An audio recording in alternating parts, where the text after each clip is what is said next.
of a blade cutting through flesh.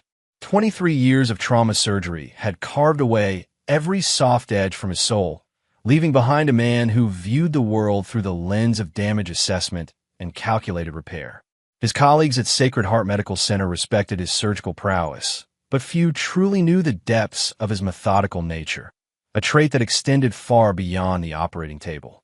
At 47, Dexter commanded respect through competence rather than charm.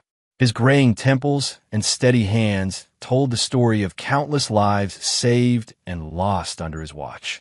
He'd learned early that emotion was a luxury he couldn't afford when lives hung in the balance. This philosophy had served him well in surgery, but it had cost him his marriage to Loretta. Loretta Coffey, now Loretta Wolf, had been his college sweetheart, a vibrant psychology major who'd been drawn to his intensity. For 12 years, they'd built what seemed like a solid life together. She'd supported him through medical school and residency, and he'd provided the stability she craved. Their son Mark had been the crown jewel of their union, a bright 10-year-old who inherited his father's analytical mind and his mother's warm spirit. The divorce 3 years ago had been swift and clinical, much like Dexter's surgical procedures. Loretta had met Zane Wolf at the gym where she'd started working as a therapist. Zane was everything Dexter wasn't: spontaneous, physically imposing, and emotionally expressive. At 34, the former UFC middleweight had parlayed his fighting career into a successful chain of mixed martial arts academies across the state. What had cut deepest wasn't Loretta's infidelity. Dexter had seen it coming in the increasing distance between them.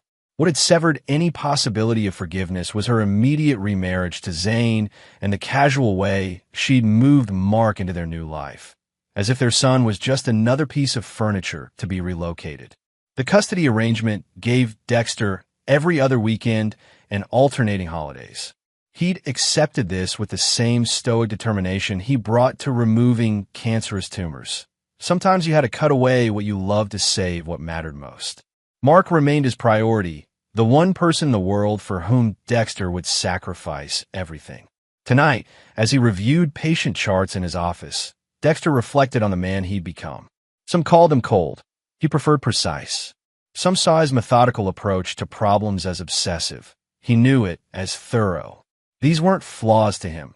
They were tools, instruments as sharp and reliable as the scalpels he wielded.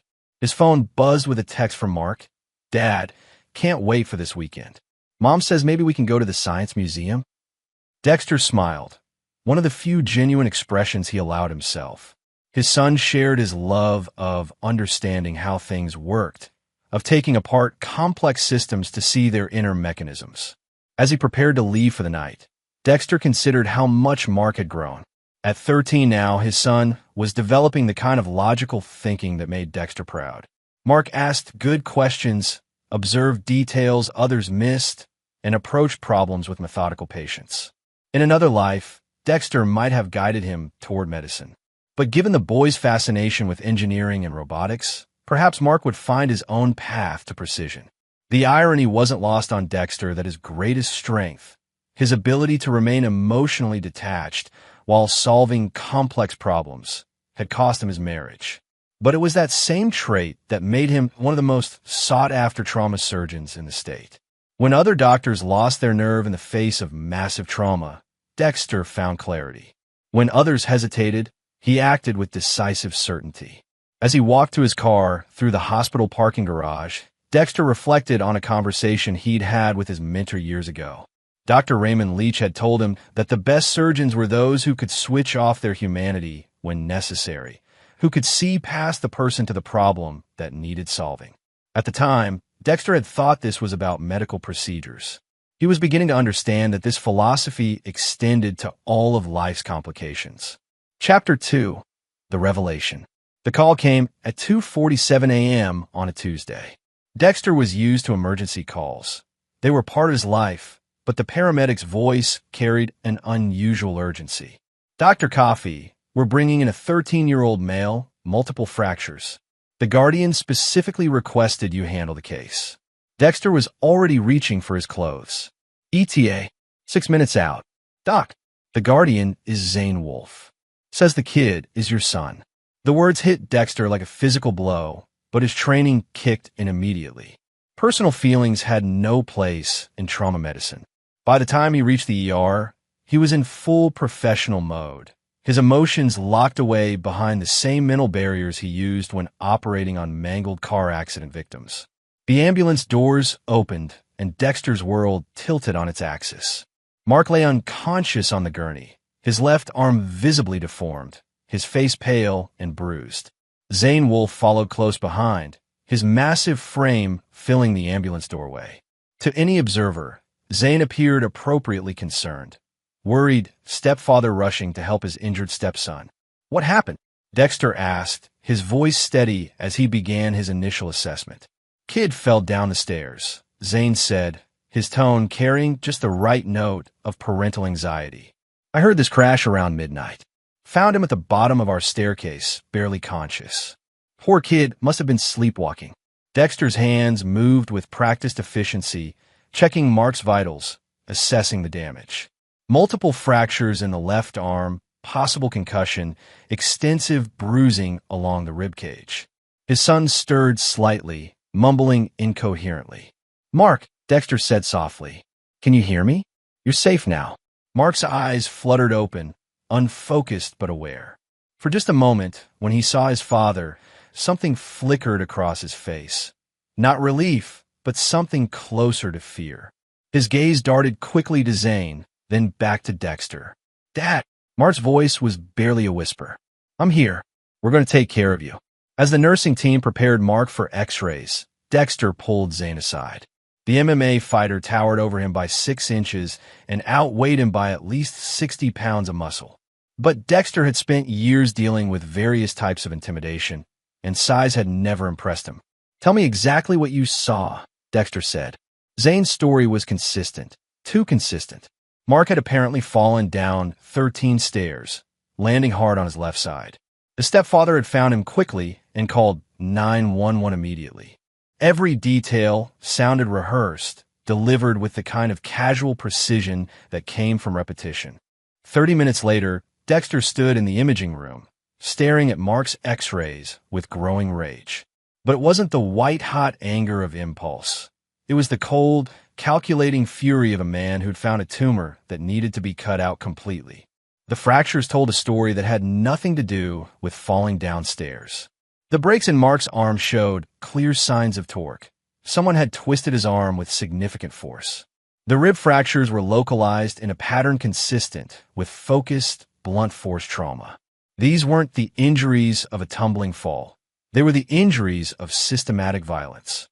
Dr. Esther Myers, the radiologist on duty, joined him at the viewing screen. "Dexter, these don't look like fall injuries." "No," he agreed quietly. "They don't. Are you going to?" "I'll handle it." Esther nodded and left him alone with the evidence. In any other situation, Dexter would already be on the phone with Child Protective Services and the police. The protocol was clear, the legal requirements straightforward. But as he stared at the x-rays, other thoughts crowded his mind. The legal system was slow, cumbersome, and uncertain.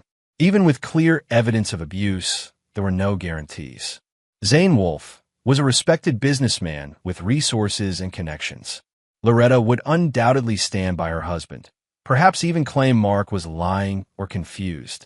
The case could drag on for months while his son remained in that house, subject to whatever punishment Zane might devise for triggering an investigation.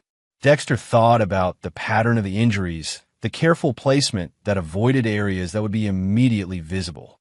This wasn't the first time. This was practiced, methodical abuse designed to stay hidden.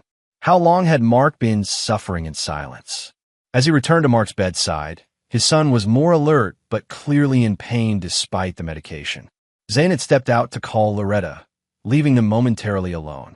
"Mark," Dexter said gently, "I need you to tell me what really happened." Mark's eyes darted toward the door, then back to his father. "I fell down the stairs, Dad, just like Zane said." But Dexter had spent years reading the subtle signs of distress in patients who couldn't speak for themselves. Mark's body language, the way his breathing changed when he mentioned Zane's name, the almost imperceptible flinch when footsteps approached the room. It all painted a clear picture. When Zane returned with Loretta in tow, Dexter watched his ex-wife's performance. She was genuinely distraught about Mark's injuries, but there was something else in her demeanor, a subtle deference to Zane, a careful modulation of her responses when he was present. She'd become someone Dexter barely recognized, shaped by 3 years of living with a man who used violence as a tool of control. As he admitted Mark for observation and surgery to repair the fractures, Dexter made his decision. The legal system had protocols and procedures designed to protect children. But sometimes the system failed. Sometimes the only justice available was the kind you created yourself. Standing in the quiet of the surgical prep room, Dexter began to plan. He'd spent his career understanding how to dismantle complex problems, how to identify the precise point where intervention would be most effective. Now he would apply those same skills to a different kind of surgery, one that would remove the cancer threatening his son's life with the same ruthless precision he brought to saving lives. Some tumors required delicate treatment. Others needed to be cut out completely, ensuring they could never grow back. Chapter 3. The Architect of Revenge. 3 weeks after Mark's accident, Dexter had transformed his home study into a war room. To any casual observer, it looked like a dedicated father researching his son's medical care, medical journals, treatment protocols, specialist referrals. But hidden beneath the legitimate paperwork was something far more methodical, a comprehensive psychological and tactical profile of Zane Wolfe. Dexter had always believed that knowledge was the sharpest scalpel in any surgeon's toolkit. Understanding anatomy, physiology, and pathology allowed him to cut with precision rather than hope. Now he applied that same principle to understanding his enemy. Zane Wolfe, born Zachariah Patton Wolfe in Detroit, had climbed from the underground fighting circuits to professional MMA through a combination of natural talent and calculated brutality. His fighting style favored ground control and submission holds, techniques that required patience and methodical application of pressure until opponents surrendered. The parallel to what he was doing to Mark wasn't lost on Dexter. The MMA fighter's 3 academy locations generated substantial income, but Dexter's investigation revealed something more interesting. Zane's reputation in the fighting community was built as much on intimidation as skill. Former sparring partners spoke carefully about training sessions that crossed the line from intense to abusive. 2 former students had filed assault complaints that mysteriously disappeared before reaching court. More importantly, Dexter had identified Zane's pressure points. The man's ego was intrinsically tied to his reputation as an unbeatable fighter and successful businessman. His relationship with Loretta provided him with social legitimacy and respectability he'd never possessed before. And his academy empire was built on a carefully cultivated image of controlled strength and professional discipline. Dexter's plan would systematically destroy each pillar supporting Zane's life. The first phase required a delicate touch. During Mark's recovery visits, Dexter had observed the family dynamics with clinical precision. Loretta was genuinely unaware of the extent of Zane's violence toward Mark, but she'd been psychologically conditioned to accept his version of events without question. The fear she exhibited was subtle but unmistakable to someone trained to read patient distress signals. Dexter's research into domestic abuse patterns had been educational. Controllers like Zane isolated their victims from support networks, made them financially dependent, and gradually eroded their confidence in their own perceptions. Loretta had been systematically cut off from her old friends. Her career had been redirected to support Zane's business interests, and she'd been convinced that her emotional reactions were inappropriate or excessive. The plan's elegance lay in its use of Zane's own methods against him. Where Zane used physical dominance and psychological manipulation, Dexter would use precision and misdirection. Where Zane operated through fear, Dexter would work through controlled revelation of truth. Phase 1 involved Mark's continued medical treatment. As the boy's physician, Dexter had legitimate reasons for regular contact and documentation of his recovery. Each visit allowed him to build a detailed record of Mark's psychological state, while simultaneously gathering intelligence about the Wolfe household dynamics. Mark was intelligent enough to understand that his father was planning something, though Dexter never explicitly confirmed this. Instead, he focused on rebuilding his son's confidence and teaching him subtle methods of self-protection. Mark learned to document incidents, to create evidence trails, and to recognize the early warning signs of Zane's escalating anger. "Dad," Mark had asked during one visit, "why didn't you call the police when you saw my x-rays?" Dexter considered his answer carefully. His son deserved honesty, but not the complete truth, because sometimes the system doesn't move fast enough to protect the people we love. Sometimes we have to create our own solutions. Phase 2 would target Zane's professional reputation. Dexter had made contact with Orlando Acevedo, a former UFC fighter now working as a sports journalist. Orlando had been investigating allegations of training abuse in MMA academies across the state. With the right information and encouragement, his investigation could expand to include Zane's methods. Dexter had also identified Dr. Aubrey McKinney, a sports medicine physician who treated many of Zane's students. A few careful conversations about concerning injury patterns among Wolf Academy students might prompt a more thorough examination of training protocols. The most crucial element was timing. Dexter understood that rushing would create opportunities for Zane to adapt and defend. Like any surgical procedure, success depended on creating the right conditions before making the decisive cut. Phase 3 would be the end game. A carefully orchestrated confrontation that would force Zane into a position where his true nature would be exposed in a way that left no room for plausible denial or legal maneuvering. Dexter had identified the perfect setting. The charity exhibition match Zane was scheduled to headline next month, a high-profile event designed to showcase his academy's community involvement. As Dexter finalized his preparations, he reflected on how much he'd changed since Mark's hospitalization. The man who'd approached problems with clinical detachment had been replaced by something more focused, more purposeful. He wasn't driven by anger. Anger was inefficient and created mistakes. He was driven by the same clarity of purpose that guided him through complex surgeries. Some colleagues might call his planned actions extreme, even unethical. But Dexter had spent years watching the legal system fail vulnerable patients, had seen bureaucracy protect institutions while individuals suffered. Mark was his responsibility, and he would fulfill that responsibility with the same unwavering commitment he brought to saving lives. The difference was that this time, he wasn't trying to save a life. He was trying to destroy one. His phone buzzed with a text from Mark. "Feeling better today, Dad. Thanks for everything." The message was followed by a photo of Mark working on a robotics project, his arms still in a cast, but his expression focused and determined. Dexter smiled as he looked at the image. His son was healing, growing stronger despite everything Zane had done to break him. That resilience would serve Mark well in the weeks ahead, because Dexter's plan would inevitably create chaos before it restored order. As he closed his files and prepared for bed, Dexter felt the familiar calm that preceded his most difficult surgeries.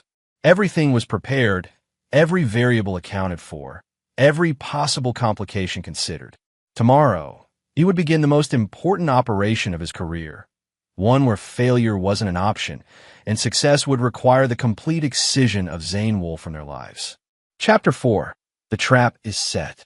6 weeks after Mark's hospitalization, Dexter stood in the crowded sports bar adjacent to Zane's flagship academy, watching his target hold court among a group of admirers. The Wolf Pack, as Zane's inner circle called themselves, represented everything Dexter despised about the MMA culture: manufactured toughness, performative masculinity, and the worship of violence as entertainment. Tonight, Dexter wasn't Dr. Coffey, respected trauma surgeon. He was David Mercer, Loretta's concerned cousin, who'd recently moved to town and was interested in martial arts training. The identity had been carefully constructed over the past month, complete with social media history and references from a gym in Denver, all meticulously fabricated. Zane Wolf. Dexter approached the group with calculated nervousness. "I'm David Mercer. My cousin Loretta said you might have time to talk about training." Zane turned, his predator's instincts immediately assessing this potential new student. At first glance, David Mercer appeared to be exactly the type of client Zane preferred. wealthy, middle-aged, and insecure about his masculinity. The expensive watch, designer workout clothes, and soft physique all painted the picture of a man desperate to buy the confidence he'd never earned. Loretta's cousin. Zane's voice boomed with practiced enthusiasm. She mentioned you might stop by. Looking to learn some real fighting skills. Well, I've been thinking about it since my divorce, Dexter said, allowing his voice to carry just the right note of masculine embarrassment. My ex-wife said I was too soft, too passive. I figured maybe it was time to, toughen up. The group exchanged knowing looks. This was familiar territory. Another soft executive looking to transform himself through proximity to violence. Zane's eyes gleamed with the anticipation of an easy mark. We get a lot of guys like you, Zane said, clapping a heavy hand on Dexter's shoulder. Successful in business, but never learned to stand up for themselves where it really matters. Don't worry, brother. We'll fix that. For the next hour, Dexter played his role perfectly.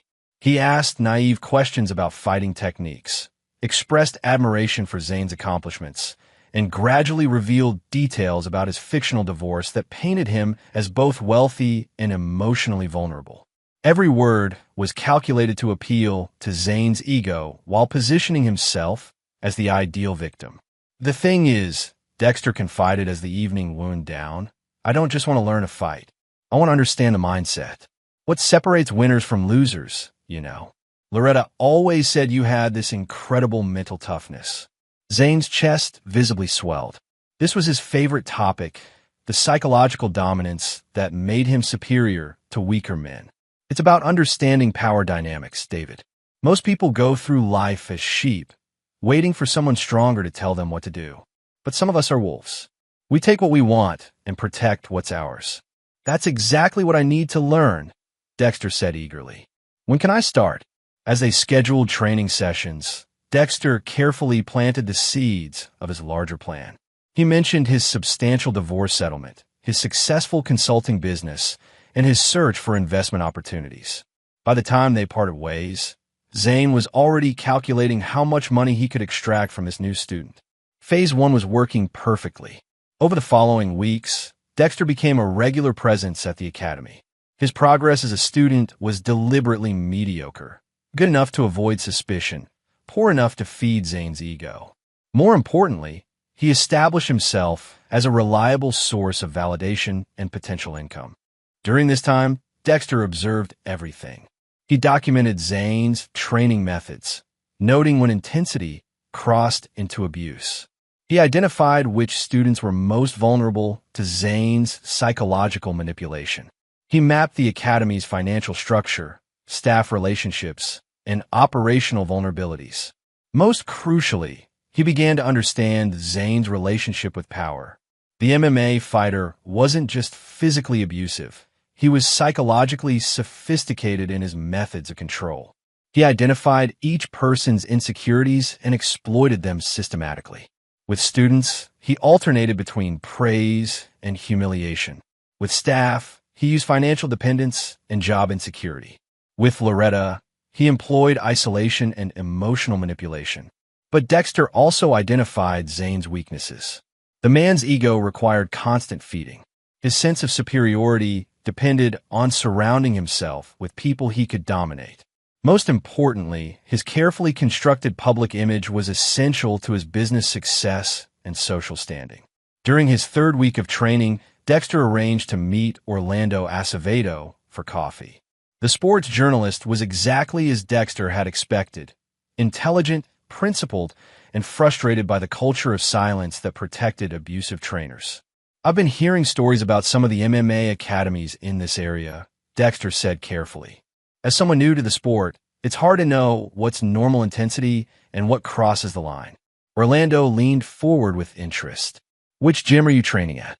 Wolf Academy. Zane seems like a good coach, but some of the training methods seem intense. Zane Wolf, Orlando repeated thoughtfully. I've heard his name come up in some conversations. Nothing concrete, but there are whispers. You've seen questionable things. Dexter described several incidents he'd witnessed, all real, all documented, all carefully presented as the observations of a concerned novice rather than targeted accusations. Orlando took notes, his journalist instincts clearly engaged. "Would you be willing to go on record if I decided to investigate?" Orlando asked. "I prefer to stay anonymous," Dexter said. "I'm still training there, and I don't want to create problems. But if other people came forward, I understand. Thanks for bringing this to my attention." As Orlando left, Dexter smiled. The journalist would begin his investigation within days, driven by his own sense of professional duty rather than any external pressure. When the story eventually broke, it would be Orlando's initiative, not outside manipulation. Phase 2 was accelerating ahead of schedule. That evening, Dexter received a text from Mark. "Had another session with the counselor today.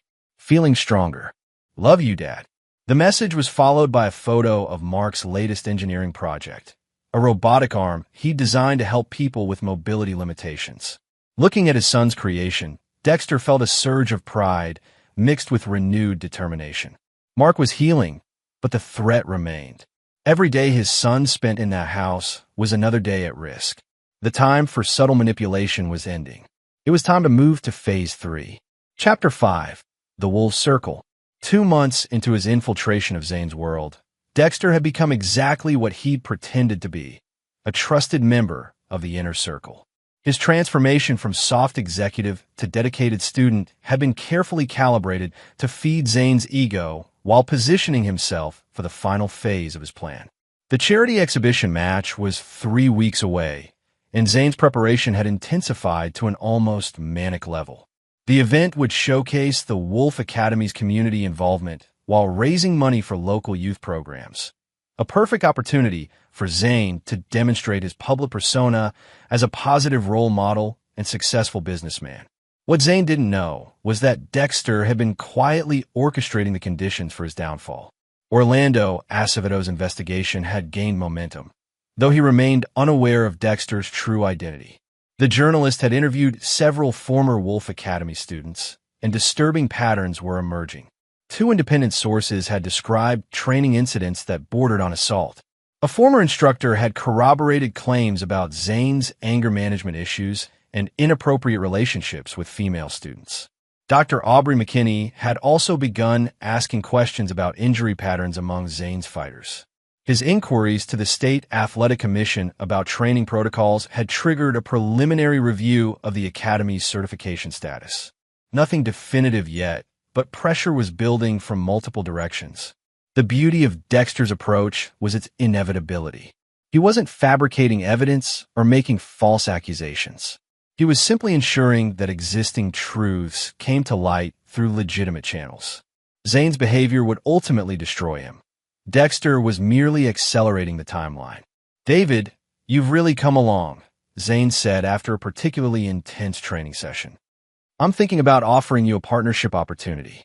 This was the moment Dexter had been building toward. "What kind of partnership?" "Expansion. I'm looking at opening a 4th location, but I need investors who understand the vision. Someone who gets what we're building here." Zane's eyes held the predatory gleam Dexter had learned to recognize. "Your divorce settlement could be the seed money for something really big." Dexter feigned enthusiasm while mentally cataloging every word for future use. "That sounds incredible. How much are we talking about?" $300,000 initial investment, and you'd own 20% of the new location. But more than that, you'd be part of building something meaningful. Teaching discipline to kids who need it, showing men how to reclaim their strength. The irony wasn't lost on Dexter. Zane was literally trying to profit from his victim's fake divorce settlement while positioning himself as a mentor to vulnerable youth. The man's capacity for self-deception was almost impressive. "I need to see the business plan, financial projections, that sort of thing," Dexter said. "But I'm definitely interested." Over the following days, Zane became increasingly animated about the partnership possibility. He shared details about his expansion plans, his vision for the MMA Academy empire, and his philosophy about strength and dominance.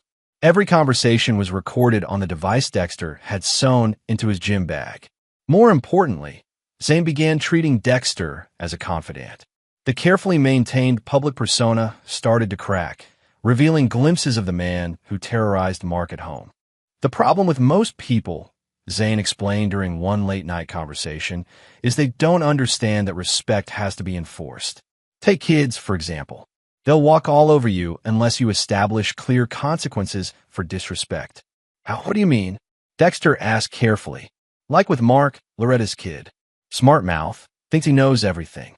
Sometimes you have to remind them who's in charge, you know? A little physical correction never hurt anyone. Builds character. Dexter's hand tightened around his water bottle, but his voice remained steady. Absolutely. Kids today are too soft. Exactly. Loretta's always worried I'm being too hard on him, but that's women for you. They don't understand that boys need firm guidance. A few bumps and bruises teach respect better than 100 lectures. Each word was being preserved for posterity, but Dexter wanted more than just evidence of Zane's casual attitude toward child abuse. He wanted the man to reveal the full extent of his pathology. Mark seems like a good kid, though, Dexter probed. Bright, respectful when I've met him. Zane's expression darkened slightly. He's got potential, but he's got too much of his father in him. That analytical, overthinking bullshit. Sometimes I wonder if Dexter filled his head with ideas about being better than everyone else. His father's a doctor, right? Trauma surgeon. Thinks he's God's gift to humanity because he saves lives. Zane's voice carried unmistakable resentment. But when it came to keeping his wife happy, when it came to being a real man, he couldn't handle it. Loretta needed someone stronger. The psychological profile was becoming clearer. Zane's abuse of Mark wasn't just about control. It was about competing with Dexter through their son. Every act of violence was, in Zane's mind, a demonstration of his superiority over the boy's father. Must be satisfying, Dexter said, proving you're the better man. Every day, Zane agreed. And when Mark finally learns to respect strength over intelligence, he'll be better for it. That night, alone in his study, Dexter reviewed the recordings while finalizing preparations for the exhibition match. Everything was falling into place with surgical precision. Orlando's investigation would break 2 days before the event, creating maximum damage to Zane's reputation. Dr. McKinney's concerns about training injuries would reach the athletic commission the same week. The business partnership discussions had given Dexter detailed information about Zane's financial vulnerabilities and illegal tax strategies. But the centerpiece of his plan required one final element: Mark's testimony. His son had been attending regular counseling sessions since the accident, gradually building the confidence to speak about his experiences. The therapist, Dr. Megan McGuire, had documented a clear pattern of escalating abuse. With the right encouragement, Mark was ready to tell the truth publicly. The exhibition match would be the perfect forum. Hundreds of attendees, local media coverage, and Zane's entire social and professional network in attendance. When the carefully orchestrated revelations began, there would be no escape, no spin control, no way to contain the damage. As Dexter prepared for bed, his phone buzzed with a message from Mark. Dad, I've been thinking about what we discussed. I'm ready to tell people what really happened. I want to help stop him. The pieces were all in position. In 3 weeks, at the height of his public triumph, Zane Wolfe would discover what it felt like to be systematically destroyed by someone who understood the true meaning of calculated precision.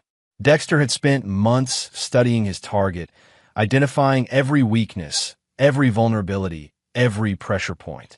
Now it was time to apply that knowledge with the same ruthless efficiency he brought to removing cancerous tissue. Some tumors could be treated with radiation or chemotherapy. But malignant growths like Zane Wolfe required complete surgical excision, and Dexter intended to cut deep enough to ensure the cancer never returned. Chapter 6: The Trap Springs. The Riverside Convention Center buzzed with anticipation on the night of Zane's charity exhibition match. Local dignitaries, business leaders, and MMA enthusiasts filled the arena, while cameras captured what was supposed to be Zane Wolfe's crowning moment. The respected businessman and community leader showcasing his athletic prowess for charity. Dexter arrived early, his David Mercer persona in place, but his surgeon's mind focused on the precision timing required for the evening's events. He'd positioned himself at a table near the VIP section, close enough to observe Zane's reactions, but far enough to avoid suspicion when everything unraveled.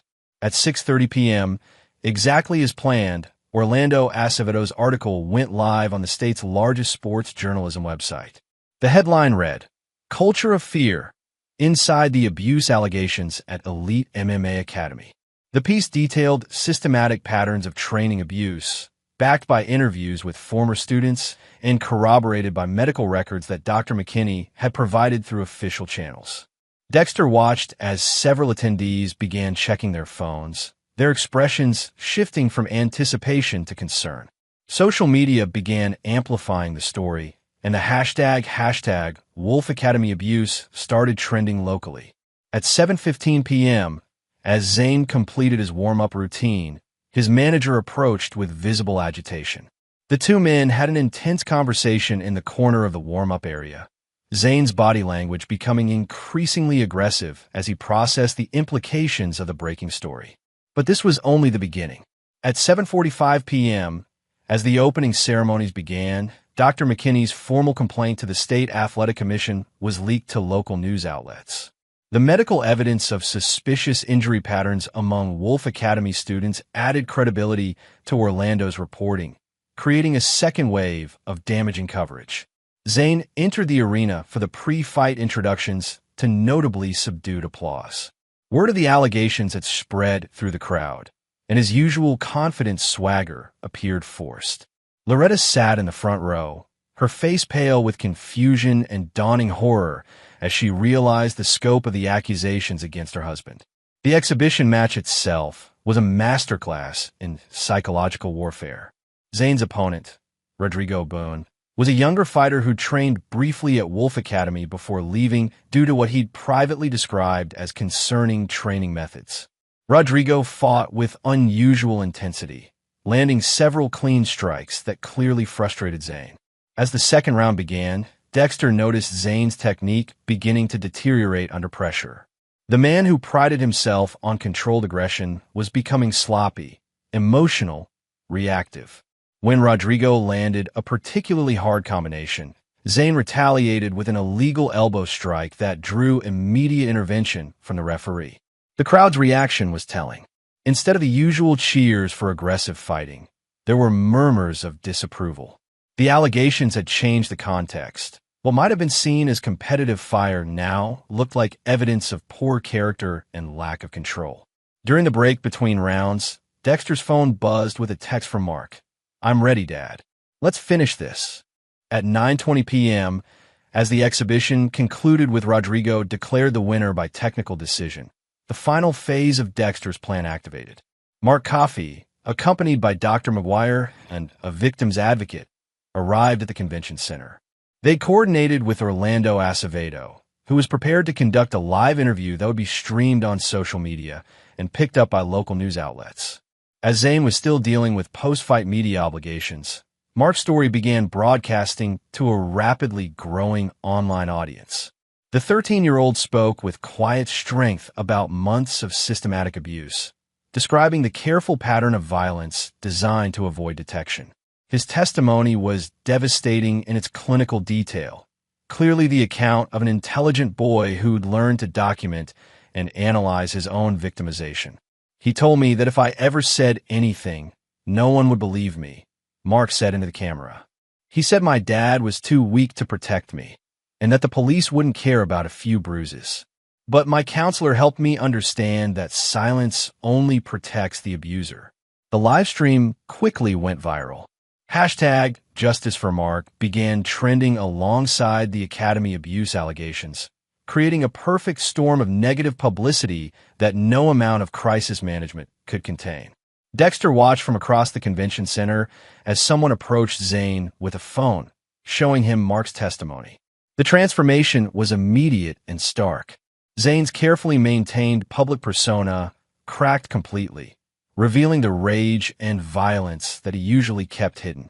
The MMA fighter's first instinct was to find Mark and stop the interview through intimidation. But Dr. McGuire and the advocate had anticipated this, conducting the session from an undisclosed location with security provided by the police department's Special Victims Unit. Unable to silence his accuser, Zane turned his fury on the nearest available target, the journalist who'd started the avalanche. Orlando Acevedo was conducting follow-up interviews in the convention center's media area when Zane found him. The confrontation was captured by multiple cameras as Zane, still in his fighting gear, physically threatened the reporter. "You ruined everything," Zane shouted, grabbing Orlando by the shirt.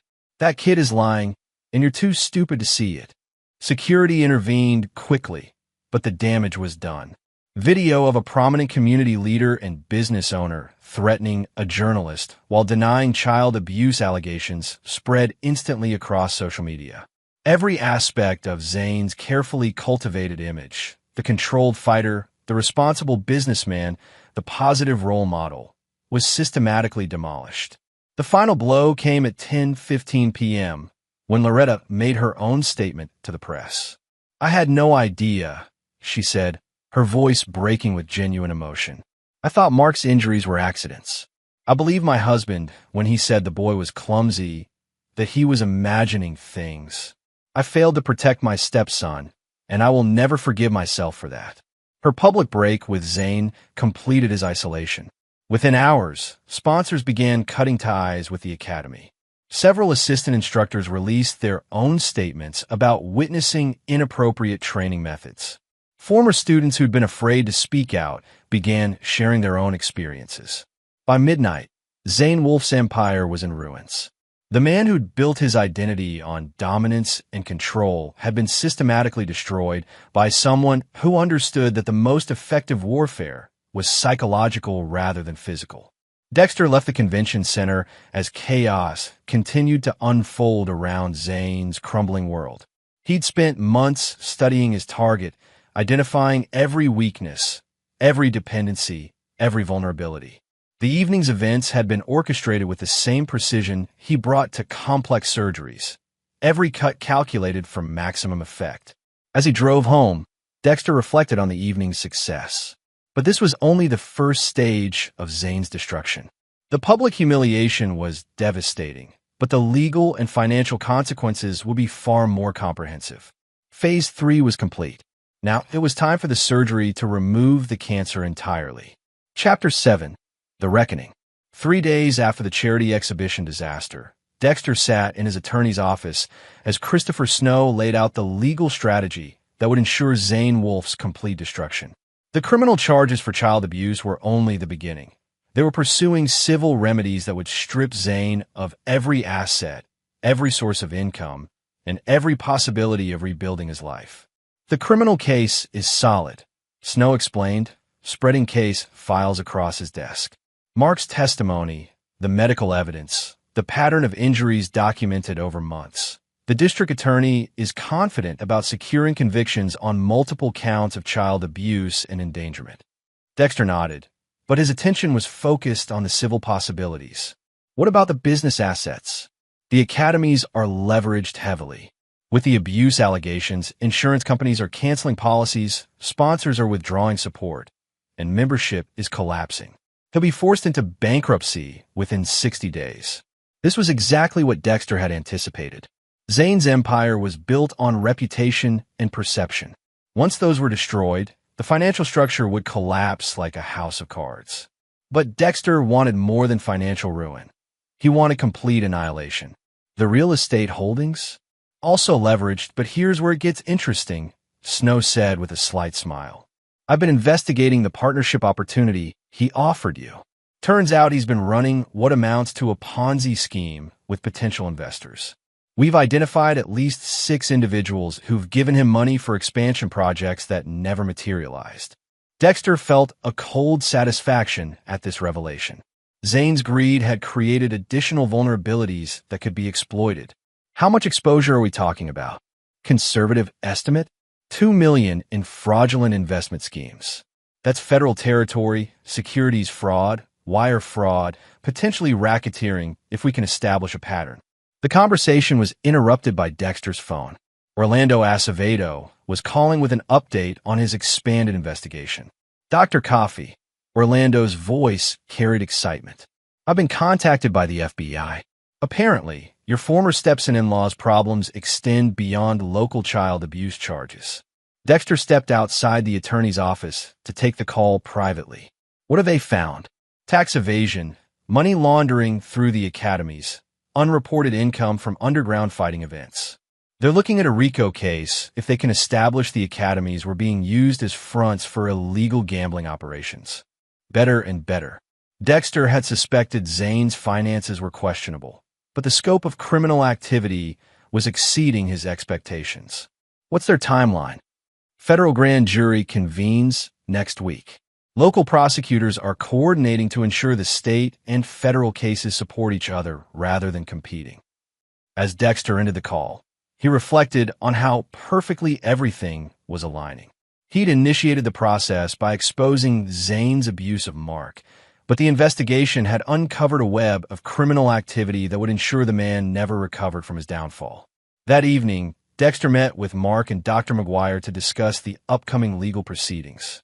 His son had grown visibly stronger over the past few days, as if finally telling the truth had lifted a weight from his shoulders. "How do you feel about testifying in court?" Dr. McGuire asked. "Ready," Mark replied without hesitation. "I want to make sure he can never hurt another kid." Dexter felt a surge of pride at his son's courage. The boy who'd been systematically terrorized by a man twice his size was now prepared to face his abuser in court. "You know I'll be there for every moment of this process." "I know, Dad, and I know what you did to make this possible." The statement caught Dexter off guard. "What do you mean?" Mark smiled, the first genuinely happy expression Dexter had seen from him in months. "I'm not stupid. The timing of everything, the way all these investigations started right after my accident, the way that journalists just happened to be looking into MMA Academy abuse. You orchestrated all of this." Dexter considered denying it, but his son deserved honesty. Some things needed to be exposed. Sometimes the system needs help finding the truth. "I'm glad you did it. Zane always said you were weak, that you wouldn't fight for what mattered. He was wrong about that, wasn't he? Very wrong." 1 week later, Dexter stood in the courtroom as Zane Wolfe was formally arraigned on 17 felony charges ranging from child abuse to securities fraud. The man who'd once radiated dangerous confidence now appeared haggard and desperate. His legal team was clearly overwhelmed by the scope of criminal charges they were facing. Loretta sat on the opposite side of the courtroom, having filed for divorce and seeking sole custody of her assets. Her testimony to prosecutors had been devastating. 3 years of observations about Zane's temper, his treatment of Mark, and his illegal business practices. The woman who'd once defended him unconditionally had become the state's most valuable witness. As the proceedings continued, Dexter observed Zane's psychological deterioration with clinical interest. The man who'd built his identity on dominance and control was discovering what it felt like to be systematically overpowered by forces beyond his influence. The fear and helplessness in his eyes was the same expression Dexter had seen on Mark's face during those terrible months. The irony was poetic. Zane was experiencing the same psychological trauma he'd inflicted on a 13-year-old child. During a break in proceedings, Zane's attorney approached Dexter in the hallway. "Dr. Coffey, my client would like to speak with you about a possible resolution." "I'm not interested in plea negotiations," Dexter replied coldly. "He's not offering to plead. He wants to apologize. He recognizes that his treatment of your son was inappropriate, and he's hoping for some kind of reconciliation." Dexter stared at the attorney with the same expression he reserved for particularly incompetent residents. "Tell your client that reconciliation requires forgiveness, and I don't forgive people who hurt my son. Ever." The attorney pressed on desperately. "He's facing life in prison if convicted on all counts. A word from you about his character, about his remorse." "His character is the reason he's facing life in prison," Dexter interrupted. "And his remorse is irrelevant. He made his choices. Now he'll live with the consequences." As they returned to the courtroom, Dexter caught Zane's eye across the room. For a moment, the full weight of understanding passed between them. Zane finally realized who had orchestrated his destruction, how completely he'd been outmaneuvered, and how helpless he was to stop what was coming. The man who'd claimed to be an apex predator had discovered he was actually prey. Later that evening, Dexter received a call from Christopher Snow with the final piece of devastating news. "The feds found the underground fighting operation," Snow reported. Apparently, Zane was organizing illegal matches in the basement of his main academy, taking bets, and laundering the money through legitimate business accounts. The gambling operation alone is enough for a 20-year sentence. Dexter smiled as he absorbed this information. Zane's arrogance and greed had provided the final evidence needed to ensure he would never again be in a position to hurt children. The man who'd terrorized Mark would spend the rest of his life in a cage, where his physical prowess would be irrelevant and his psychological dominance would be turned against him by genuinely dangerous predators. Justice, Dexter reflected, was sometimes more satisfying than revenge. Chapter 8. The Healing Cut.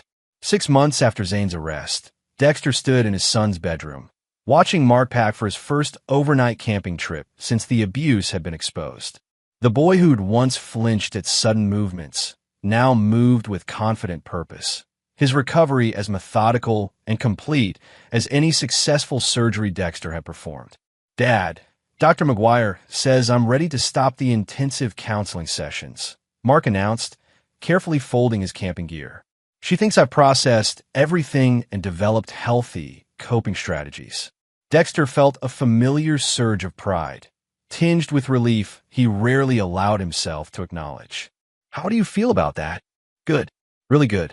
Mark paused in his packing. "I've been thinking about what happened, about what you did to stop it. I understand now why you didn't just call the police right away." "Oh, the system is designed to handle normal problems." But Zane wasn't a normal problem. He was like a cancer, and cancer requires surgical precision, not just medication. The medical metaphor wasn't lost on Dexter. His son had inherited his analytical mind and was applying it to understand the complex moral landscape they'd navigated together. "And how do you feel about the methods I used?" Mark considered this carefully. "You used Zane's own nature against him. You didn't make him abuse me, or steal money, or threaten that journalist. You just created conditions where his true character would be exposed. That's not revenge, that's justice." The distinction mattered to Dexter more than he could express. His son understood the difference between reactive violence and strategic precision. Mark had learned that strength wasn't about physical dominance or emotional outbursts. It was about having the discipline to plan, the patience to execute, and the conviction to see difficult decisions through to completion. The door chime interrupted their conversation. Dr. McGuire had arrived for their final family session, a symbolic closure to Mark's recovery process. "How are you both feeling about concluding our work together?" she asked as they settled in the living room. "Ready," Mark answered immediately. "I feel like myself again." "Better than myself, actually." Dr. McGuire smiled. "That's exactly what successful trauma recovery looks like. You've not only healed from what happened, but you've developed emotional tools that will serve you throughout your life." She turned to Dexter. "And how about you? How are you processing everything that's occurred?" Dexter considered the question carefully. The months since Zane's arrest had been transformative in ways he hadn't anticipated. Watching Mark heal had reminded him of what it felt like to save a life rather than just preserve one. More importantly, he'd rediscovered his capacity for protective love, not the distant affection he'd maintained during his marriage, but the fierce, unwavering commitment that had driven him to destroy anyone who threatened his son. "I've learned something about myself," Dexter admitted. "I always thought my emotional detachment was my greatest strength as a surgeon. But it wasn't detachment that helped me handle this situation. It was clarity about what mattered most." "Can you elaborate on that?" "When Mark was brought to my ER that night, I had two choices. I could follow protocols and hope the system protected him, or I could take personal responsibility for ensuring his safety. The decision was actually simple once I understood what was at stake." Dr. McGuire nodded thoughtfully. "It sounds like you've found a balance between your professional objectivity and personal emotional investment. That's significant growth." As the session concluded, Dexter reflected on how much both he and Mark had changed. His son had learned that survival sometimes required confronting evil directly, that passivity in the face of abuse was complicity with the abuser. Dexter had learned that his capacity for calculated action could serve love as effectively as it served medicine. Later that evening, as Mark left for his camping trip with friends from school, Dexter received an update from Christopher Snow about Zane's legal situation. Federal trial concluded yesterday, Snow reported. Guilty on all counts. With the state charges, he's looking at 45 years without possibility of parole. The judge made specific note of the systematic child abuse in his sentencing remarks. Dexter absorbed this information with satisfaction, but no surprise. The outcome had been inevitable from the moment he decided to act rather than trust the system to protect his son. "What about Loretta?" he asked. Divorce finalized last month. She received half the legitimate assets, which amounts to almost nothing after the bankruptcy and seizures. She's moved back to her maiden name and started working as a therapist specializing in domestic abuse recovery. The irony was perfect. Loretta's experience with Zane had given her genuine insight into the psychology of abuse and control.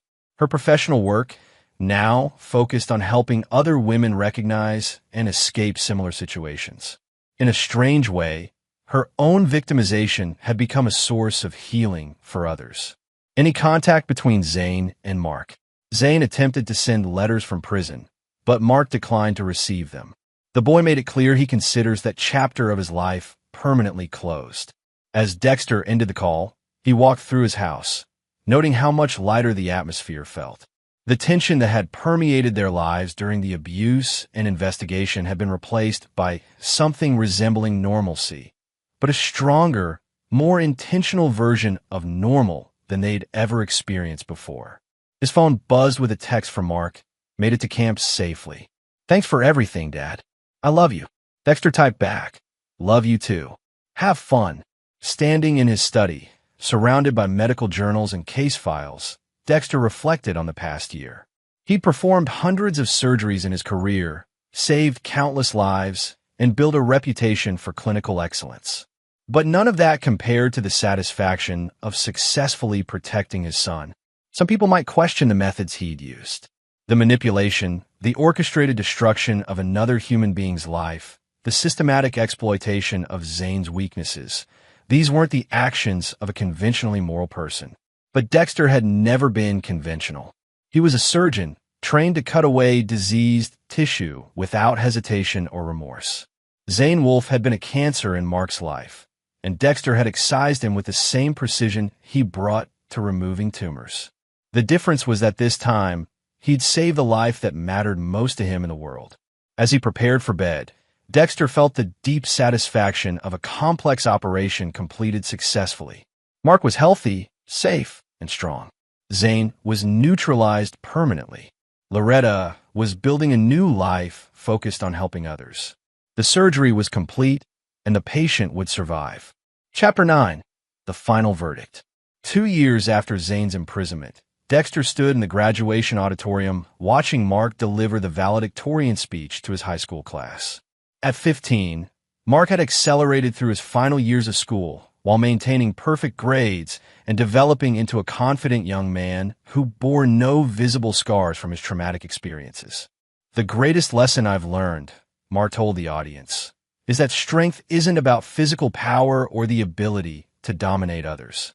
True strength comes from the courage to stand up for what's right, even when it's difficult, and the wisdom to know when action is required." Dexter smiled as he recognized the philosophical foundation they'd built together through their shared experience. Mark understood that the world could be a dangerous place, but he'd learned to navigate that danger with intelligence and preparation rather than fear or aggression. After the ceremony, as they celebrated at Mark's favorite restaurant, Dexter's phone rang with a call from Christopher Snow. "Dr. Coffey, I have some news about Zane," the attorney said. "He was killed in prison yesterday. Apparently, some of the other inmates discovered his crimes against children." Dexter absorbed this information without surprise or particular emotion. Prison justice for child abusers was a well-documented phenomenon. Any official investigation? Routine inquiry, but these things typically resolve themselves. The guards weren't particularly motivated to prevent what happened. As Dexter ended the call, he reflected on the poetic symmetry of Zane's end. The man who'd built his identity on physical dominance had discovered that violence was ultimately self-defeating. His aggression had created the enemies who would eventually destroy him. Mark looked up from his graduation cake. "Was that about Zane?" "He's dead," Mark considered this for a moment. Good. Now other kids are safe from him. The casual finality in his son's voice reminded Dexter that Mark had inherited more than his analytical mind. The boy understood that some problems required permanent solutions, that forgiveness wasn't always appropriate or wise, and that protecting innocence sometimes meant ensuring dangerous people couldn't hurt anyone ever again. That evening, as they walked along the river near their home, Mark broached a subject they'd never directly discussed. "Dad, I know what you did to destroy Zane wasn't technically legal. You manipulated evidence, orchestrated media coverage, and basically ran a psychological warfare campaign against him." Dexter stopped walking. This was a conversation he'd been anticipating for months. "And how do you feel about that?" "Grateful and proud." Mark met his father's eyes directly. "You saw a problem that the normal systems couldn't handle quickly enough, and you created a solution that was thorough and permanent. You saved my life, and probably saved other kids from becoming his victims. Some people would say I went too far. Some people have never been terrorized by someone who's supposed to protect them. Some people don't understand that evil exists and that good people sometimes have to do harsh things to stop it." The moral sophistication in Mark's response reminded Dexter that trauma, when properly processed, could create wisdom rather than damage. His son had learned lessons about justice, power, and personal responsibility that most adults never grasped. 6 months later, Dexter received an unexpected visitor. Loretta, now going by her maiden name of Mercer, appeared at his office requesting a private conversation. "I wanted to thank you," she said without preamble, "and to apologize." Dexter gestured for her to sit, curious about what had motivated this meeting. "For what?" "For protecting Mark when I failed to, and for showing me what I'd become." Her voice carried genuine remorse. "I spent 3 years enabling an abuser because I was afraid of being alone, afraid of admitting I'd made a terrible mistake. My cowardice put your son in danger."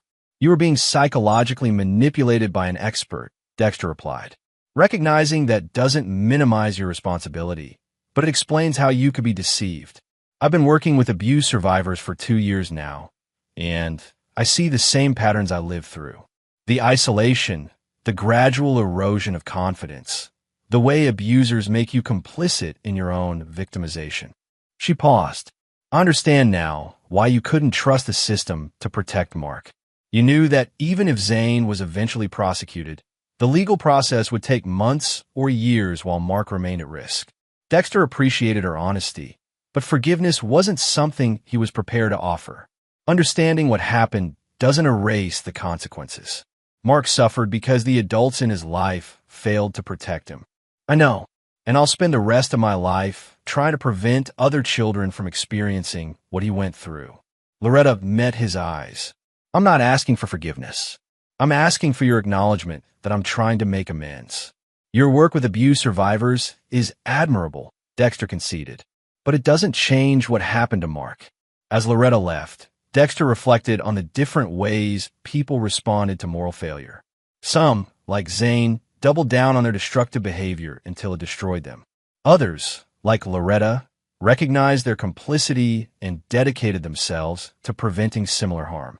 But recognition and repentance didn't erase the past. Mark had suffered because the adults around him had failed to prioritize his safety. Dexter would never forget that lesson, and he would never forgive those whose weakness had enabled his son's victimization. 5 years after Zane's death, Dexter stood in another graduation audience as Mark received his engineering degree from MIT at 19. His son had chosen to specialize in biomedical engineering, developing technologies to help children with physical disabilities, a career path that channeled his experience with trauma into constructive action. During the celebration dinner, Mark raised a toast that brought everything full circle. "To my father," he said, "who taught me that protecting the people we love requires more than good intentions. It requires the courage to act decisively, the intelligence to plan effectively, and the conviction to see difficult decisions through to completion." Dexter raised his glass, recognizing in his son the man he'd hoped to raise, someone who understood that strength served love, that justice sometimes required personal action, and that forgiveness was a choice rather than an obligation. As they walked through Cambridge after dinner, Mark voiced the philosophy that had guided them both through their shared trial. People think forgiveness is about being a good person, he said, but sometimes refusing to forgive is about protecting other innocent people from dangerous predators. Sometimes the most moral thing you can do is ensure that evil people face consequences severe enough to prevent them from hurting anyone else. Dexter nodded, proud of his son's moral clarity. Mark had learned the hardest lesson of all, that the world contained genuinely dangerous people, and that protecting the innocent sometimes required destroying the guilty. Some would call this philosophy harsh or unforgiving. Dexter called it surgical precision applied to life's most critical problems. The operation had been successful, and the patient had not only survived but thrived. And there you have it. Another story comes to an end. What did you think? I'd love to hear your thoughts in the comments below. If you enjoy this story, consider joining our community by subscribing. It means the world to us. For more stories like this one, check out the recommended videos on screen, and I'll see you there.